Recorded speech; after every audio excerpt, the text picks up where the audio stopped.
Hello everybody and welcome back. My name is Winback, and on today's episode of Heroes of the Storm, in our A through Z playthrough, we're playing Valla, and I'm going to show you how to play the Q build, the fun build, the best, well, maybe not the best build, but it's definitely the one that you'll enjoy the most, if you're at all interested in Valla. So, Valla recently got reworked. She got a couple talent changes, no ability changes, well, I'm not sure if that's true. I can't remember. It's mostly talent changes, though. I don't play this character a whole lot, mainly because I don't play squishy damage dealers that are ranged, but we're riding our soap. We've got our Reaper skin. Everything is going to be cool. Now, as far as Valla is concerned, she can do lots and lots and lots of damage, but she does have to scale fairly far into the late game to unlock some bigger damage talents, to hit some big questing plateaus and all sorts of stuff like that. But let's just talk about the base kit, because Valla has some interesting abilities, even though they're all really damage focused. Oh man, I've got the hiccups right now. Hopefully that doesn't last long. Your Q is called Hungering Arrow, and it's going to be the entire focus of this build. So that is going to fire off an arrow that will travel in a straight line, and then when it hits a hero, it is going to hit them over and over again. I believe it bounces 3 to 4 times? Nope, 2 times. 3 times if you take the talent. But ultimately, that damage is huge, and it will only get more huge as you update your quest, as you hit people with your Q. So think of it as an investment in your future with the level 1 talent and hitting your Qs. Aiming good is going to do good things for you. Please just die. Oh god, the fact that I had to do that all by myself was horrifying, because enemy team could have popped up on me anytime at all. Your W, it's called multi-shot. Multi-shot is just a big cone of damage. That is literally all that it does, and it is your main form of wave clear and your main form of AoE damage. People dying left and right, that's okay.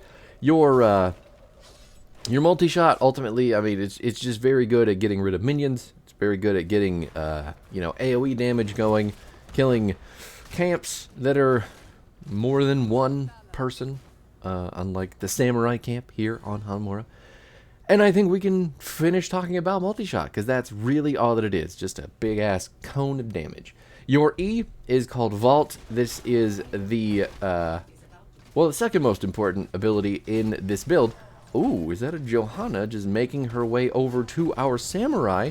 There are 3 of us here. Kael'thas getting some free-ass damage. The samurai getting some free-ass damage as well. A lot of people just standing around, but Kael'thas is going to eat hot arrow directly in his face. I wonder if that man's going to die. Yep, he just didn't. He could have just walked towards the building and been fine, but here we are. The samurai leashed, at least, so we can call that a win. And get back to what we were doing. Johanna's still here. Hasn't taken the hint yet after we're killing off her teammates. And I can't do this alone, because the team wants to chase the tank, which is fine. Maybe we'll kill nothing. It doesn't look like we're going to kill anybody. That's okay. Well, you got to focus the objective, my dudes. It's definitely more important than chasing kills, especially if your DPS isn't there. So, oh man, dodging that tornado real quick with a nice easy juke. Gonna vault out of there. I have a teeny tiny health bar when we're playing this character, so there's really nothing I can do once that falls down, because we don't have a healer. It's a quick match, and everyone hates me. Vault, though, you can see what's happening there. It's just a mobility skill. Number 1 is going to dash you in a direction while it's going to do cool flips. And then after that, your next auto attack is going to have its damage increased. Ooh, that was a big follow-up. Going to be increased by 6% per stack of hatred. So, hatred being your trait that we could talk about in a second, goes up to 10. So you could basically, or theoretically, increase the amount of damage that auto attack will do by 60%. Really, just my team's having a lot of trouble with the Kael'thas bombs, so it's okay. we're doing fine. We're scaling. Our whole team is built on scaling, and that is not a joke, with the exception of Blaze. But everybody else on our team has to scale to the late game. They have to get stacks. They have to do things that are, you know, required of their kit. Oh my god. No, she's got her robot. That's okay. Everything's fine. You can cancel. You can cancel the butcher charge early, so you don't have to follow it all the way to the end. It's okay to stop it. Anyway, the trait for Valla, the hatred that we were just talking about, basic attacks are going to give you hatred. Each stack is going to increase basic attack damage by 8% and movement speed by 1%, and it lasts 6 seconds. So it's pretty easy to keep the the stacks up, especially when you are fighting in minion waves or I'm just trying to get away from the bombs. There's so much clumping on my team right now. When you're fighting in minion waves, or when you're fighting on objectives, or when you're just team fighting in general, keeping your hatred stacks up is really, really simple, because all you have to do is auto attack people. You can auto attack literally anything, even the little side walls. If you attack those, he's dead. You will get a stack of hatred, which is really just nice. It's a nice thing. The only time that it gets hard is if you are being bullied by another character in a more of a 1 versus 1 scenario. So, oof. If the tank or the thrall really sits on top of my my Valla, then there, the shield is down. So is Johanna. If they sit there and just slap you, ultimately their damage will be enough with your super teeny tiny health bar that you'll have to get away from doing auto attack damage to live, and that's just as simple as that. Unlike Zool, oh my god, who is going to take down our butcher and then walk off the point and die. Nice. The reason that we can take that so fast is because of the Q build for Valla, and it is probably disgustingly OP on this map, but it's quick match, so I can't really make a fair assessment on that. That's just what I think. So, anyway, the increased auto attack damage and the... Okay, you don't have to... You could use that to just escape. Man, I'm sorry, I keep getting distracted by what's going on my screen. It's really disheartening. Movement speed and auto attack damage on your trait for hatred, though, really good, really strong. Keep Valla scaling, keep her doing lots of damage, and it is the most important part of her kit, because all of her stuff does... Okay, let's just get her with a Rain of Vengeance inside the zombie wall and delete Diva from the game. But now we can talk about our ults, because everybody's been picking Strafe for Valla now because of the level 20, because it's the infinite Strafe that heals Valla, which is cool, it's fine, it's fun, I guess, but I still like Rain of Vengeance. Rain of Vengeance is it's a straight line skill shot, it's a big box, it interrupts things, because it has a stun on it, and I definitely... I'm a hipster. I don't like doing the things that everybody else does. Got him stunned, got all the arrows on his face, he gets charged and killed, and we get some meat for our butcher. You can see just there all of the damage that Valla can do with this build. It is disgusting how heavy it hits. Whew. Now, Rain of Vengeance does have 2 charges, and the damage, it's not bad. For an ultimate, though, really what you're using this ability for is for interrupting big channels. So things like Mosh Pit or other stuff that I can't really think of, like a spirit, Ravenous Spirit from Nazebo. Those kinds of things you can stop with Rain of Vengeance, or you can just purely stop people running at your face, like a Johanna or a Thrall or a Diva. If they don't have their unstoppable stuff going, oof, huge dunk. They'll be stopped directly in their tracks. I don't know why you were still walking forward there, my man. It's okay to move backwards, dudes. It's definitely not the end of the world if we, miss an ultimate. You get to live. That's a good thing.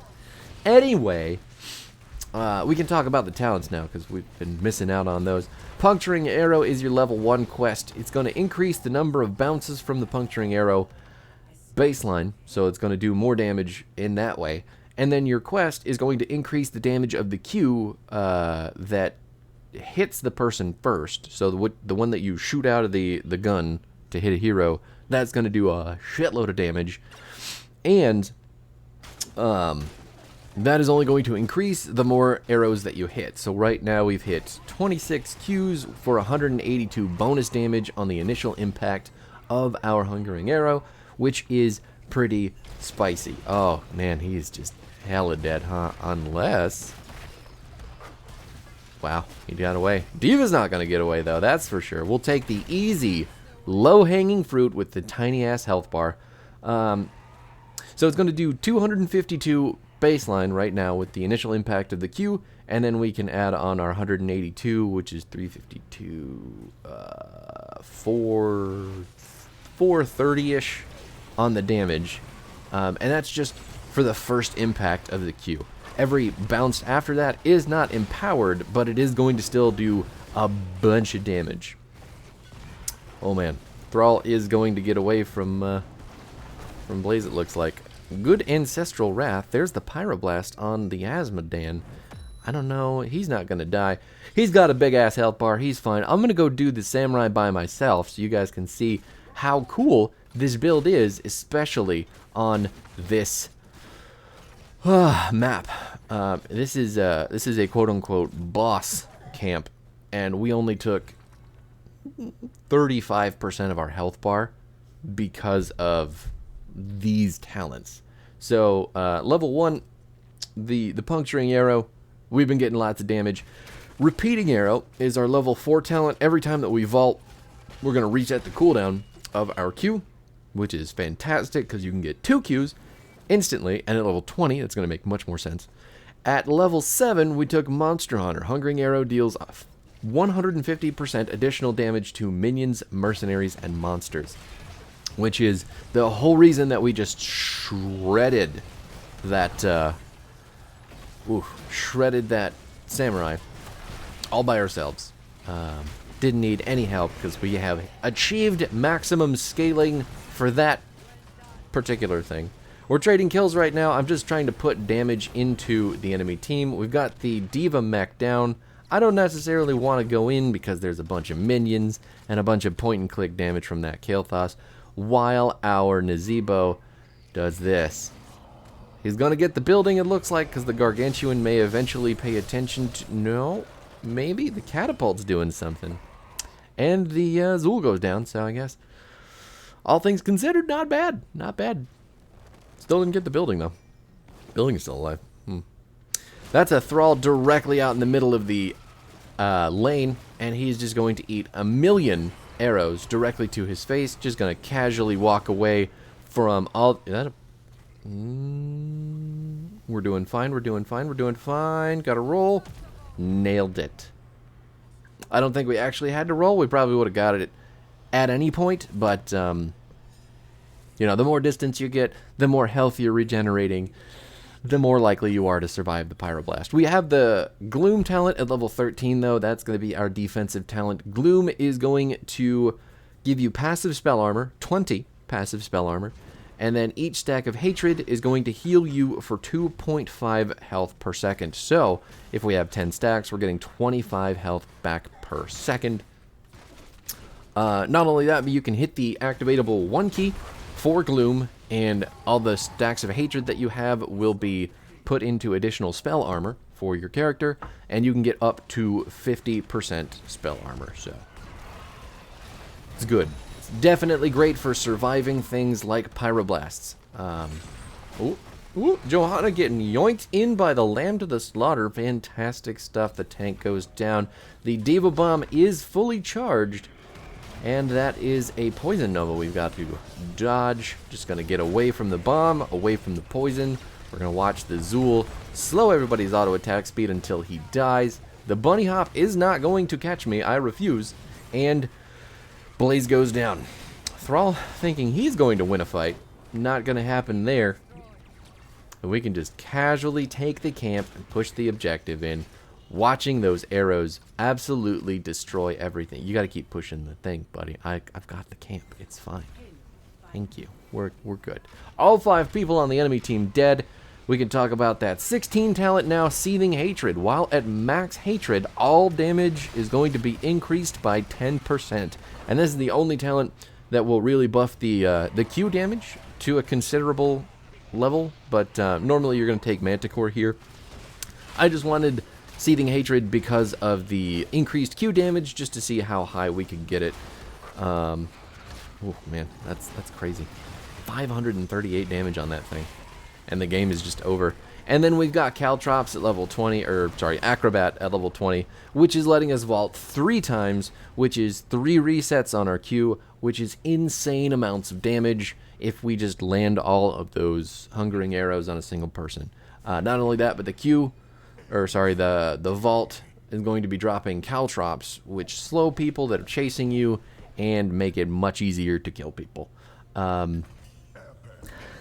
People like me. So Acrobat at 20 is probably a really, really strong talent into characters like Zeratul, or characters that are trying to dive you, like in this case Thrall. The Caltrops are going to slow them by a huge amount, making it really hard to miss your hungering arrow, which is going to be tons of damage just dumped directly into their dome piece. 48,000 damage.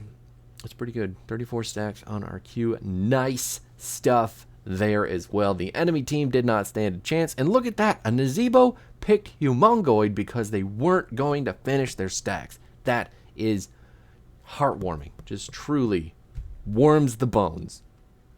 300 stacks on our Butcher. You're welcome. Way to go, buddy.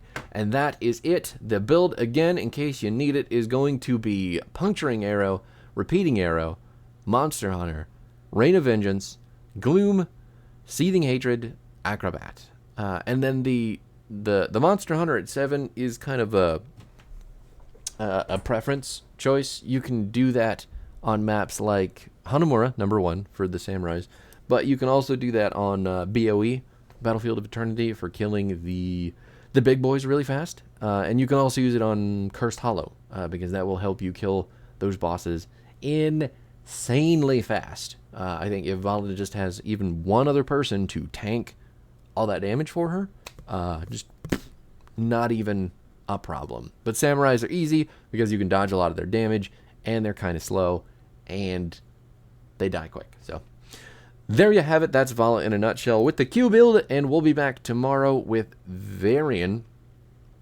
We're not going to play Taunt because I know like Taunt is the best, but it's also the build that, you know, maybe people are kind of bored of. So we'll see where that goes.